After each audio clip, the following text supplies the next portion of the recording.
아멘. 오늘도 하나님의 말씀 앞에 나오신 성도님들 주님의 이름으로 환영하고 축복합니다. 오늘도 말씀으로 힘을 얻고 또 위로받기 원하시는 성도님들의 마음에 찾아가 주셔서 고치시고 싸매 주시며 상처를 어루만 주시는 분이 우리 하나님이신 줄 믿습니다. 그 하나님의 주님의 날개 아래서 참 평안을 누리시는 성도님들 되시기를 축복합니다. 오늘은 이제 시므온 자손 그리고 스불론 자손들의 기업에 대하여서 말씀하고 계십니다. 시므온은 레아가 낳은 야곱의 둘째 아들이었는데 시므온은 그 여동생 디나가 세겜에서 아픔을 겪었을 때 앞장서서 그 부족의 세겜 부족의 모든 남자들을 학살했었던 그 광야 생활 당시 그 그 어려움 가운데서 그 학살을 했었던 그 앞장서서 행하였던 형제 중 한 명이었고, 또 광야 생활 당시에 발람이 모압 여자들을 이용하여서 이스라엘의 음행 사건에 연루되게 하였을 때 그 크게 범죄한 바가 있었던 그 민수기 25장에 나왔던 그 일들에 앞장서서 그 일을 감당했었던 그 죄악의 중심에 서 있었던 자였던 것을 우리가 성경에서 보게 됩니다. 그래서 특히 야곱은 아들들에게 그 자손들에게 유언을 아들들에게 한마디씩 할 때에 시므온과 레위의 폭력에 대하여서 비난했었고, 그래서 이 두 지파는 나누어지고 흩어지리라 라고 창세기 49장에 그 야곱의 유언으로 말하기도 하였었습니다. 이처럼 오늘 이런 역사를 가진 시므온 자손의 기업을 제비뽑는 장면이 본문으로 등장하는데, 시므온이 하나님의 뜻대로 말씀대로 하나님께서 원하시는 대로 행하지 않고 죄의 일선에 서 있던 모습을 통하여서 결국에 독립된 지역을 할당받지 못하고 오늘 말씀에서처럼 유다 지파가 분배받았던 기업들 중에서 18개의 성읍만을 할당받아서 유다 지파의 뭔가 흡수된 느낌으로 이렇게 살게 되는 모습을 보게 됩니다. 그리고 그 시므온 자손은 인구수도 굉장히 적었는데 당시에 하나님의 축복이라고 여겼었던 생육하고 번성하는 그런 지파의 축복을 누리지도 못하게 된 것입니다. 야곱의 입에서 유언으로 전해지는 하나님의 뜻이었던 이스라엘 중에서 흩어지게 되겠다는 말씀도 하나님 앞에 그대로 이루어지고, 이로써 시므온 자손은 뭔가 기업을 받기는 했는데 뭔가 애매하고 껄쩍지근한 그런, 속된 말로 그런 상태로 기업을 받게 되는 것 같은 그런 모습을 보게 됩니다. 우리는 이 모습을 보면서 다시금 깨달아야 할 것입니다. 하나님의 뜻을 거스르는 행위, 죄악의 길로 나아가는 행위는 정말 미련한 일이고, 또 반드시 그 죄악은 어떤 사망의 또 패망의 망하는 결과로 반드시 나타난다는 사실입니다. 죄의 영향력을 가벼이 여겨서는 안 되는 것입니다. 또한 그 영향력은 오늘 시므온 자손의 기업을 얻게 되는 모습과 같이 한 지파, 나라의 존망을 이렇게 좌우할 정도로 크고 깊다는 것을 기억해야 됩니다. 죄로 인하여서 원래 6만 명 정도였던 인구가 3만 7천여 명이나 줄어서 2만 2천여 명에 다다르는, 거의 다른 지파의 절반도 되지 않는 그런 수준에 이르렀고, 유다 지파의 기업 중 몇몇의 성읍만을 받게 되는 그런 모습으로 점점 그들의 영향력이 줄어드는 모습은 모두 죄 때문이었습니다. 근데 이 죄가 여러 공동체의 사람, 그리고 또 여러 그 엄청난 사람들이 지어서 그 공동체가 지은 죄로 말미암아서 그 공동체가 그 죄의 영향력 아래 있는 것이 아니라 한 사람으로 말미암아서 이 죄가 이 공동체에 들어왔음을, 이 지파에 들어왔음을 우리가 보게 됩니다. 그렇게 우리는 이 죄의 영향력이 이렇게 큰데 그 죄는 공동체 전체가 지었을 때 영향력이 큰 것이 아니라 그저 한 사람의 죄라도 그 나라를 좌지우지할 정도로 영향력이 퍼질 수 있고, 한 사람의 죄로 인하여서 존망의 위기까지 갈 수 있음을 기억하면서 우리는 바울이 고린도후서 7장 1절에서 말한 바와 같이 약속을 가진 우리가 하나님을 두려워하는 가운데서 거룩함을 온전히 이루어서 육과 영의 온갖 더러운 것에서 자신을 깨끗게 하자는 그 말씀과 같이 죄의 영향력을 차단하는, 또 하나님을 믿지 않고 내 마음대로 살아가려는 그 삶을 내어버리는 그런 인생으로 거룩하고 깨끗한 삶을 사는 성도님들 되셔야 할 줄 믿습니다.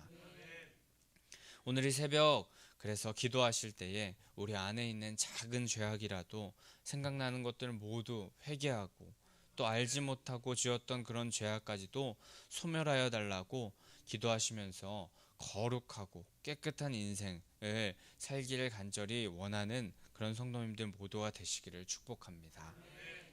나 한 사람을 통하여서 패망의 길을 걷는 공동체가 되는 것이 아니라 오히려 나 한 사람으로 축복받고 형통케 되는 공동체, 가족, 또 나라, 그런 삶이 되기를, 그런 인생이 되기를 우리가 간절히 사모하면서 나아가야 할 줄 믿습니다.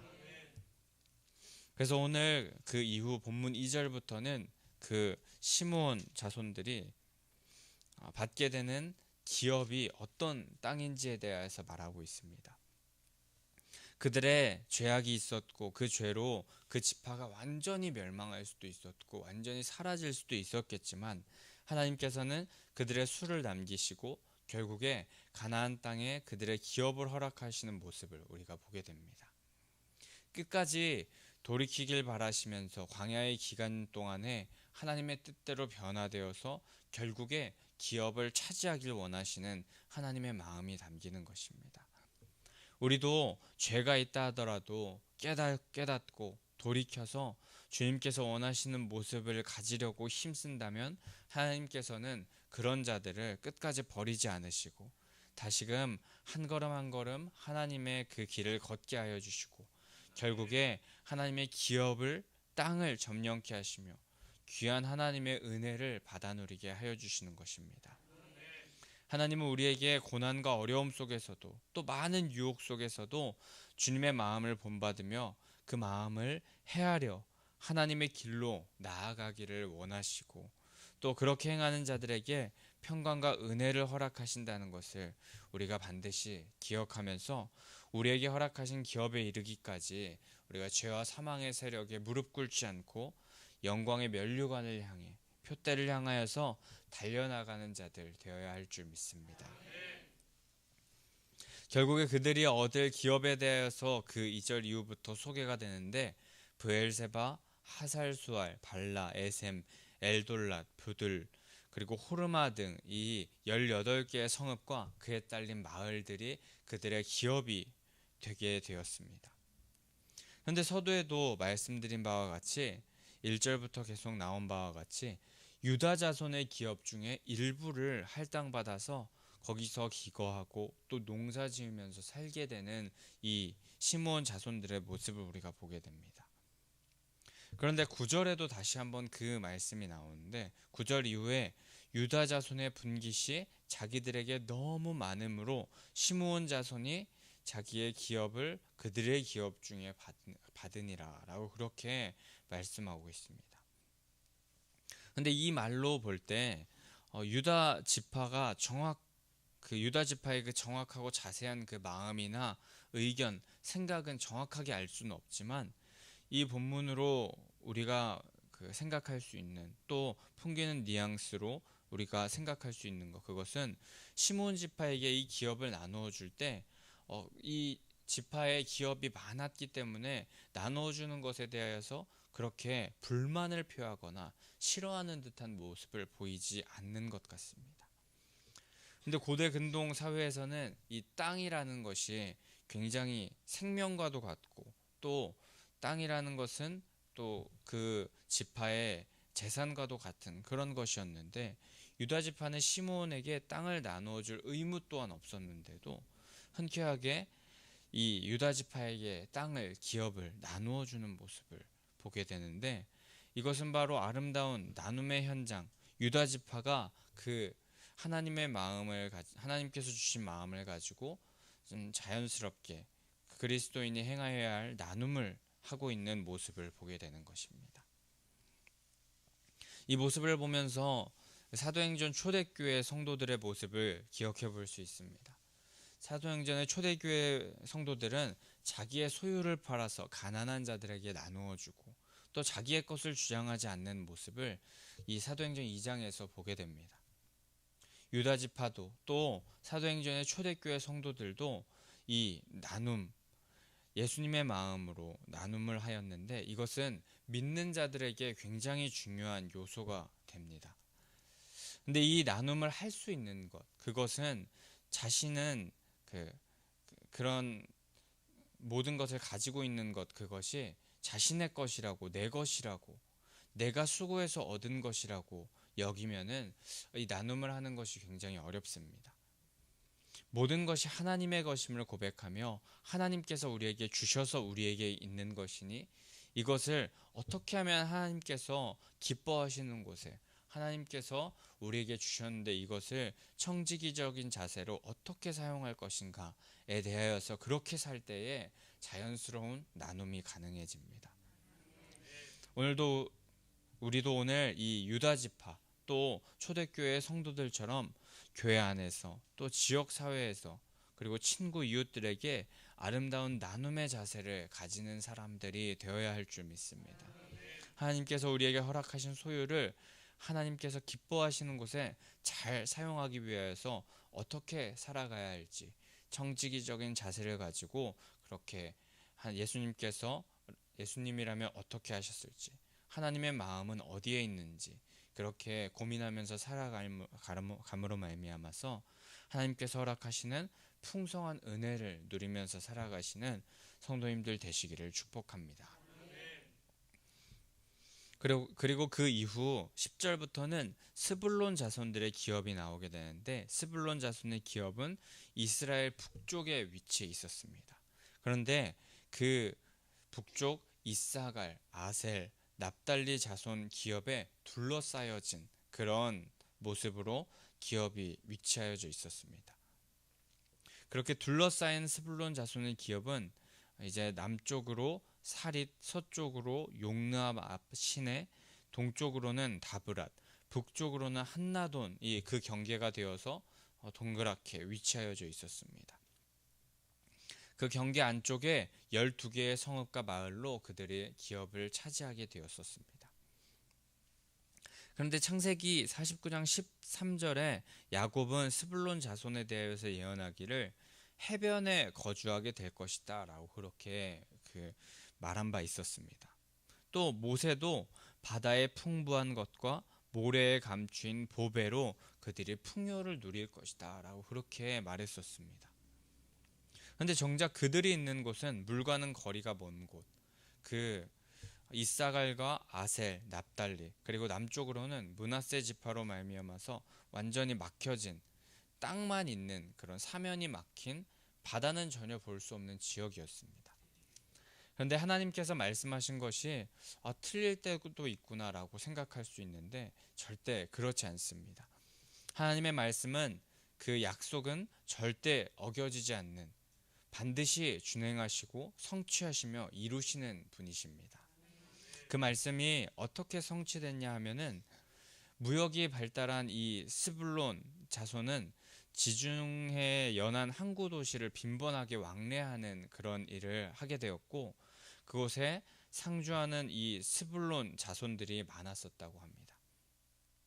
그래서 1차적으로 그 항구 도시의 상주함으로 말미암아서 바다에 거주하는 또 바다 그 중심으로 말미암아서 많은 풍요를 얻게 될 것이라는 말이 성취된 것이고 또 그들이 받은 기업이 그 4개 지파에 쌓인 그런 곳이라서 그 다른 곳으로 가기 위해서 가장 빠른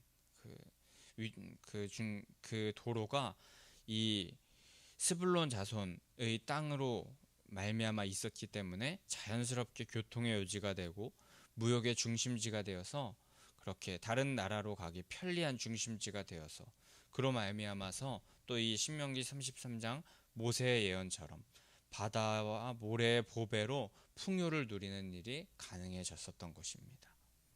하나님의 말씀은 이처럼 어떠한 방법으로라도 완전히 완벽하게 이루어짐을 우리가 기억해야 할 것입니다. 하나님의 말씀이 땅에 떨어져서 심기어지는데 그때 뿌리를 내리지 못하고 사라진 것 같아 보일지라도 하나님의 말씀은 겉에 보이지 않을지라도 뿌리를 내리면서 더 견고하게 줄기를 이렇게 내기 위하여서 움틀 준비를 하고 있는 것입니다. 근데 혹시 그런 상황 가운데 있는데 겉으로 보기에는 말씀이 심기어졌다는데 아무것도 보이지 않아서 아무것도 없는 것 같아서 몇 년 이렇게 지났는데도 왜 아무 반응이 없지라고 생각하여서 낭망하고 원망하면서 또 낙심하는 그런 마음이 있었다면 하나님을 더 신뢰하면서 하나님께서 원하시는 길을 끝까지 뚝심 있게 걸어가서 따르는 그런 성도님들 되시기를 축복합니다. 스불론 자손처럼 그 말씀은 결국에 성취되고 이루어지고 끝까지 기다리고 신뢰함으로 나아가는 자들에게 싹 틔어지고 꽃 피어지게 되는 줄 믿습니다. 그리고 결국에 말씀을 믿고 의지하는 자들에게 풍성하게 채우시는 은혜가 하나님으로 말미암아 있게 될 줄 믿습니다. 오늘 이 새벽에 우리에게 지파를 차지한 그 이름도 읽기 어려운 그 성읍들, 하지만 그 속에서 말씀하시고자 하시는 하나님의 메시지가 분명히 있는데 우리로 하여금 잘 듣게 하시고 깨닫게 하시고 도전받게 하실 때 그 들은 말씀 잘 기억하고 오늘 삶 가운데서 주님께서 원하시는 대로 살아가는 성도님들 되시기를 축복합니다.